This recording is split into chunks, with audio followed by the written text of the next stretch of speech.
Hello guys, in this lecture we are going to discuss about what is a website. Let's start with the definition of website. A website is a collection of web pages and related content that is identified by a common domain name and published on at least one web server.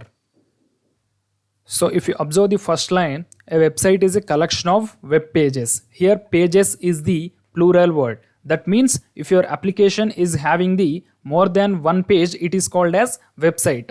If your application is having only one page, it is called as web page. This is the difference between web page and website.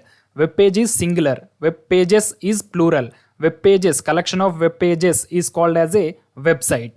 And in website we will place the content that is identified by a common domain name. Here domain name is nothing but for every website name at the right side we will be having one domain name like .com, .in, .org, .exp like that. So that is called as domain name, and every website must be published on at least one web server. So here we will be web server is nothing but a place in the internet. We have to publish our website in the internet, and in our technical terminology we will call that place as web server. Now let's see some of the popular websites on the internet. Google.com, Amazon.com, Udemy.com. If you observe the first website, Google is the website name and .com is the domain. As I said, domain name will be present at the right side of the website. Here Google is the website name, .com is the domain name. For Amazon also, Amazon is the website name, .com is the domain name. Udemy is the website name, .com is the domain name. Here there is no such rule that every website is having the same domain. We can use any domain like .in, .org, .exp, .in, etc. But .com is the one of the popular domain name in the world. That's why every famous website will use only the .com domain. So if you learn the definitions in the web development, you can't understand anything. That's why we have to relate every topic in the web development to the real-time examples. That's why here also we are going to relate this website to the real-time example scenario. Let's relate the website to a building. So first we will discuss what are the advantages of having a building. Why should we need a building?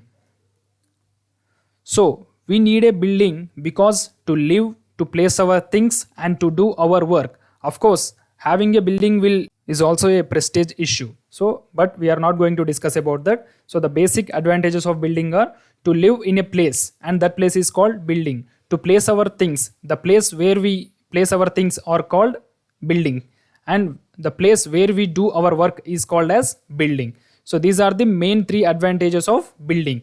Now let's relate this building with our website. Why should we need a website? What are the advantages of having a website to a person or a company or an organization? Website. Why should we need a website? So the first advantages of having a website is to show our presence online and to place our things. Here things is nothing but data or information, that may be your photos, files, images, anything, etc. and to do our work. So in the building we can do any type of work, but when it comes to the website we can do only technical work like banking, education, marketing, hospitality, etc. Here we have compared our website with the real-time example building. Now let's discuss the comparison of constructing a building and developing a website. First we will see the steps or stages involved in the construction of a building. So the first stage in the construction of a house is skeleton of the house. We have to build the skeleton of the house. And the second stage is adding colors to that house.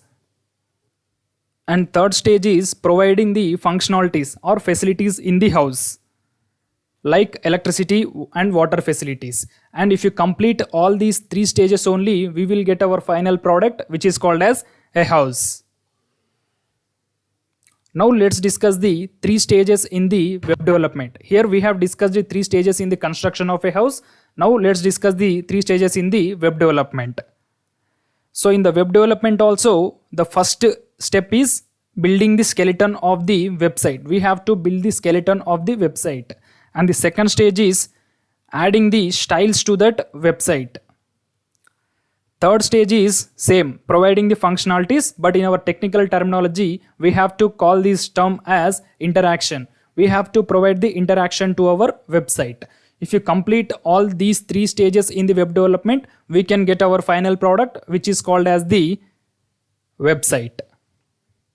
So in the construction of house, we have three stages, but in different stages, we have to use different materials to complete the development process. Like in the first stage of house, we have to build the skeleton of the house. To build the skeleton of the house, we will require the materials like bricks, cement, concrete, iron, sand, etc. When it comes to the second stage, we have to use the colors.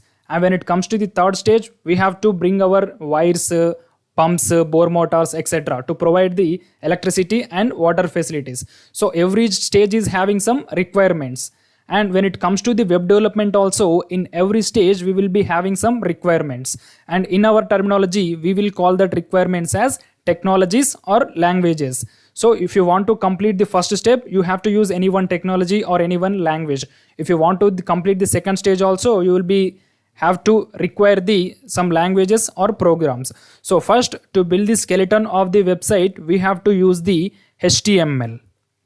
So to complete the first step in web development, we have to use the HTML. With the help of HTML only, we can able to build the skeleton of the website. Now let's move into the second step. So the second step is adding styles to our website. If you add styles to our website will look like the colorful thing. And to add styles to our website, we have to use CSS. CSS is nothing but cascading style sheet. And the third step is adding the interaction. To add interaction to our website, we have to use JavaScript. JavaScript is one of the programming languages in web development. And if you use these three technologies, we can complete the three stages and we will get our final product, website. Thank you.